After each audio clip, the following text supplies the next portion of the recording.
Hi hello అందరికీ నమస్తే. నేను జర్నలిస్ట్ రవీందర్. వెలుగు టీవీ ఎక్విప్మెంట్ కోసం ఎవరైనా సహాయం అందించాలనుకుంటే కింద నెంబర్ ఉంది, ఆ నెంబర్కి సహాయాన్ని అందించగలరు.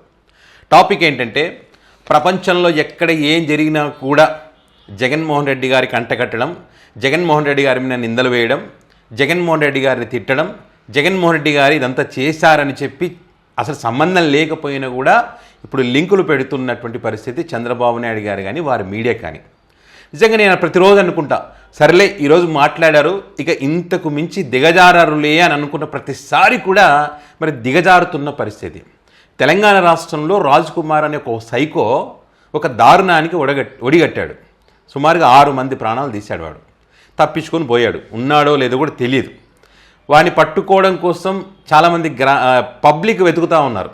2 లక్షల రివార్డు కూడా ప్రకటించారు. వాడిని పట్టుకుంటే డబ్బులు రివార్డు ఇస్తారు, 2 లక్షలు ఇస్తామని చెప్పి. సో ఇదంతా జరుగుతూ ఉంది, అది దురదృష్టకరం. సో ఈ ఘటనకు సంబంధించి ప్రతి ఒక్కరు స్పందిస్తూ ఇలాంటి వ్యక్తులను దీని వెనుక ఏం జరిగింది, ఎట్లా బెయిల్ వచ్చిందని దానికి సంబంధించి మాట్లాడుతూ ఉన్నారు. సో పక్క రాష్ట్ర ముఖ్యమంత్రిగా తెలంగాణలో మీరు నివాసం ఉంటారు కాబట్టి ఇట్లా జరగడం తప్పు అని చెప్పి ఆ కుటుంబాలను ఆదుకోవాలి, మేము కూడా ఆదుకుంటామని చెప్పి ఒక మాట చెప్పొచ్చు, సంతోషం. కానీ అది వదిలేసి దాన్ని కూడా తెలంగాణలో ఒక సైకో చేసిన దాన్ని కూడా జగన్మోహన్ రెడ్డి గారికి అంటగడుతూ ఏ రకంగా చంద్రబాబు నాయుడు గారు మాట్లాడారో చూడండి. దానికి వాళ్ళ మీడియాలో అద్భుతమైనటువంటి టెక్స్ట్ పెట్టేసి హైలైట్ చేస్తూ ఉంటారు. ఒకసారి చూడండి, ఇక్కడ తెలంగాణలో సైకోగా మారి 6గురిని చంపినటువంటి హంతకుడికి జగన్కి దగ్గర పోలికలు ఉన్నాయంట. చూడండి ఎంత అన్యాయం, ఎంత దుర్మార్గం. చూడండి, మీ రాజకీయ అవసరాల కోసం ఇంత దిగజారి మాట్లాడాలా? ఈ రక్త చరిత్రలు అవి ఇవి తవ్వుకోవడం అవసరం మనకి? మీది మంచి ప్రభుత్వమే అయితే, మంచి పాలన అయితే వాటి గురించి చెప్పండి. జగన్ గారితో ఏం పనండి? జగన్ గారికి ఆ సైకోకి ఏం సంబంధం అండి? ఇక్కడ బాబాయ్ హత్యకు తల్లి చెల్లి వీరి వ్యవహారాలు సీఎం వైఖరి ఉందంట. ఆ వైఖరి ఉంది కాబట్టి ఈ గొడ్డలపాటి అధినేతకు ఆ హంతకుడి మనస్తత్వానికి దగ్గర పోలికలు ఉన్నాయని చెప్తా ఉన్నారు రాష్ట్ర ముఖ్యమంత్రి వర్యులు చంద్రబాబు నాయుడు గారు. మీరు ఒక కార్యక్రమం జరిగింది, అక్కడ ప్రజలు వినతి పత్రాలు ఇవ్వడానికి వచ్చారు. ఆ వినతి పత్రాలు తీసుకోండి, దానికి సంబంధించి మాట్లాడండి, ఆ కుటుంబాలకు భరోసా కల్పిస్తానని చెప్పండి. అది చెప్పకుండా ఎక్కడో ఏదో జరిగితే దీన్నంటే ఈ సమస్యల మీద డైవర్ట్ చేయడం కోసం ఏదేదో మాట్లాడిస్తారు. మీరు ఇలా మాట్లాడతారు కాబట్టి రక్త చరిత్రలు దౌతం అది అవుతున్నా అంటారు కాబట్టి మీరు మాట్లాడిన కొన్ని క్షణాల్లోపే దీనికి సంబంధించినటువంటి డీటెయిల్స్ అన్నీ తవ్వుతారు నెటిజన్లు, పబ్లిక్ వారి వేదికగా. కాబట్టి మీరు సోషల్ మీడియాని అనగదొక్కాలని టాస్క్ ఫోర్స్ ఆఫ్ ఫోర్స్ అని చెప్పి దాని మీద కసరత్తు చేస్తున్నామని చెప్తా ఉన్నారు. ఇప్పుడు చూడండి, చంద్రబాబు నాయుడు గారు మాట్లాడారు కదా, జగన్మోహన్ రెడ్డి గారు వైసీపీ పార్టీ లీడర్లు విధ్వంసాలు సృష్టించి బెంగళూరులో తలదాచుకుంటారంట. ఏం అధికారంలో ఉన్నది మీరు, విధ్వంసాలు సృష్టిస్తున్నది మీరు. విధ్వంస పాలన అనేది మీకు సంబంధించింది. ఈరోజే చూసాం కదా, అమరావతిలో రైతులు కన్నీళ్ళు పెట్టుకోవడం, మీరు ఆ జేసీబీలు పెట్టి లేపడం, ఇదంతా ఈరోజు కళ్ళ ముందర కనిపిస్తూ ఉన్నది కదా. దాన్ని డైవర్ట్ చేయడం కోసం ఇది ఏంటి ఇట్లా మాట్లాడతారు, దేనికో లింకులు పెట్టి వైసీపీ వాళ్ళు రియాక్ట్ అయితే చూసారా ఎట్లా మాట్లాడారు అని చెప్పి ఆ టాపిక్ని డైవర్ట్ చేస్తారు. ఇంకా ఏమంటారు ఇక్కడ, వైఎస్ వివేకా కేసు బాబాయ్ని కొట్టలేండి. అసలు ఎవరి హయాంలో జరిగిందండి ఇది? ఇప్పుడు ఎవరు ముఖ్యమంత్రిగా ఉన్నారండి? సిబిఐ ఏం చెప్పిందండి? సిబిఐలో ఎక్కడైనా జగన్మోహన్ రెడ్డి గారికి భారతి గారికి ఏమైనా సంబంధం ఉందని చెప్పిందా? మీరు ప్రోత్సహించి మీరు సపోర్ట్ చేస్తున్నటువంటి నర్రెడ్డి సునీత గారు ఎన్నిసార్లు కేసు వేసినా కూడా సుప్రీంకోర్టు కానీ సిబిఐ కానీ పదే చెప్తున్నది ఏంటి? వాళ్ళ అనుమానాలు ఎన్నున్నా కూడా అన్నిసార్లు విచారణ చేస్తారు కదా. ఇక్కడ జగన్మోహన్ రెడ్డి గారి పాత్ర లేదు అనేది చాలా సుస్పష్టం. అయినా కూడా మీ రాజకీయ అవసరాల కోసం మొన్న 2024లో వాడుకున్నారు, గెలిచారు. ఇంకా అయిపోయిందిలే, మళ్ళీ మాట్లాడాలనుకుంటే మళ్ళీ పదే అదే పాట. కన్న తల్లి చెల్లి ఇదంతా వీళ్ళ మధ్యలో గొడవలు సృష్టించింది ఎవరు? మీరే. ఆ కేసులు వేసింది మీరే.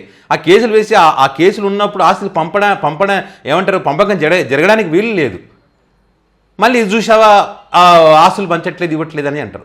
ఇవన్నీ చేసి మళ్ళీ ఏమంటారంటే, ఇక్కడ మీడియా అంట చైతన్యపరచాల్సినటువంటి అవసరం ఉందంటే. నిజంగా సార్, మీరు అన్నట్టు మేము చైతన్యపరిచేటువంటి కార్యక్రమం చేస్తాం. ఇప్పుడు నేను కూడా అదే చేస్తా ఉన్నా. ఇప్పుడు మీరు చెప్పిన దానికి ఫర్ ఎగ్జాంపుల్ మీరు అంటా ఉన్నారు కదా, ఇప్పుడు పక్క రాష్ట్రంలో ఒక సైకో మెంటాలిటీ అంటే ఏంటిది? ఆ మనస్తత్వానికి ఈ మనస్తత్వానికి దగ్గర పోలికలు ఉన్నాయని మీరు అంటున్నారు కదా. ఇప్పుడు దీని గురించి పబ్లిక్ అడుగుతున్న దాని గురించి చెప్పండి. సుగాలి ప్రీతి కేసుకు సంబంధించి జరిగినటువంటి దారుణానికి ఏం సమాధానం చెప్తారు? ఇది జగన్మోహన్ రెడ్డి గారి హయాంలో జరిగిందా, మీ హయాంలో జరిగిందా? ఇప్పుడు కూడా విచారణ చేసే అవకాశం మీకే ఉంది కదా. మీరే ముఖ్యమంత్రిగా ఉన్నారు కదా, కేంద్రంలో కూడా మీరే ఉన్నారు కదా. ఒక తండ్రి ఒక కూతురి కోసం వెతుకుతూ ఉన్నాడు, చెట్లల్లో పుట్లల్లో పోస్టర్లు వేసి ఎక్కడున్నావు తల్లి అని జాహ్నవి. మరి ఎవరి హయాంలో జరిగింది? మీ హయాంలోనే జరిగింది కదా. మరి జగన్మోహన్ రెడ్డి గారిది ఎట్లా అవుతుందండి? ఆ మనసత్వం ఈ మనసత్వానికి సంబంధం ఏంటి? దీన్ని ఏ మనసత్వం అంటారని చెప్పి పబ్లిక్ ప్రశ్నిస్తూ ఉన్నారు. కొడుకును మాయం చేసి తల్లికి బూడిద ఇవ్వనటువంటి ప్రభుత్వం మీద జగన్మోహన్ రెడ్డి గారిదా?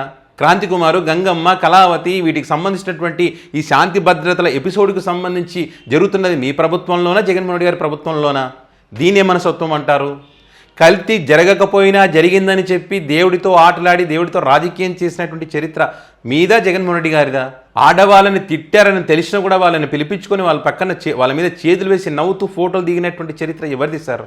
ఒక పార్టీకి వైఎస్ఆర్ కాంగ్రెస్ పార్టీకి రాజకీయ లక్షణాలు లేవు అని మీరు ఏదైతే అన్నారో, మరి అదే పార్టీ గెలుస్తుందని తెలిసి 2024లో జగన్మోహన్ రెడ్డి గారు ఇచ్చే ఏ పథకం కూడా ఆగదని చెప్పి నేను అంతకంటే ఎక్కువ ఇస్తానని చెప్పి ఎందుకు చెప్పారు? రాజకీయ లక్షణాలు లేనటువంటి పార్టీ పథకాలను మీరు ఎందుకు కాపీ కొట్టారు? అలా కాపీ కొట్టి గెలిచి వాళ్ళని ప్రజలను మోసం చేసి మళ్ళీ మీరే ఆ పార్టీని గొడ్డలి పార్టీ అని చెప్తారు. ఒక ముఖ్యమంత్రి స్థాయిలో మీరు గొడ్డలి పార్టీ అని చెప్పి మీరు అనడం, మీ పార్టీ క్యాడరు కదా అదే రకంగా మాట్లాడడం, ఇది ఎలాంటి చరిత్ర అంటారు? దీన్ని చెప్పండి.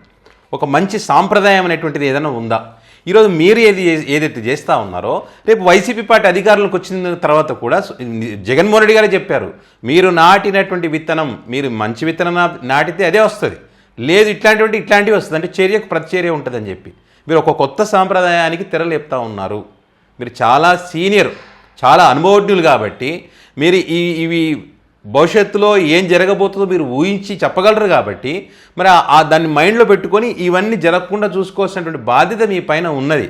కానీ ఆ రకంగా చెయ్యకుండా మరి మీరు ఈ రకంగా మాట్లాడుతూ ఉంటే ఇట్లా చాలా ఉన్నాయండి. ఇప్పుడు చంద్రబాబు నాయుడు గారు ఏదైతే మాట్లాడుతూ ఉన్నారో ఇట్లా దీని సంగతి ఏంటని చెప్పి ప్రశ్నిస్తున్నటువంటి సందర్భాలు అనేక సార్లు చూసాం. ఇప్పుడు కూడా ఆయన మాట్లాడిన క్షణాలు మీరు సోషల్ మీడియా చూడండి. సోషల్ మీడియాలో ఉతికి ఆరేస్తూ ఉన్నారు. దానికి దీనికి ఏం సంబంధం సార్? జగన్మోహన్ రెడ్డి గారికి లింక్ పెడతారు, నాకు అర్థం కాదు. మీ ఆయాంలో జరిగినటువంటి పరిస్థితి ఏంటి?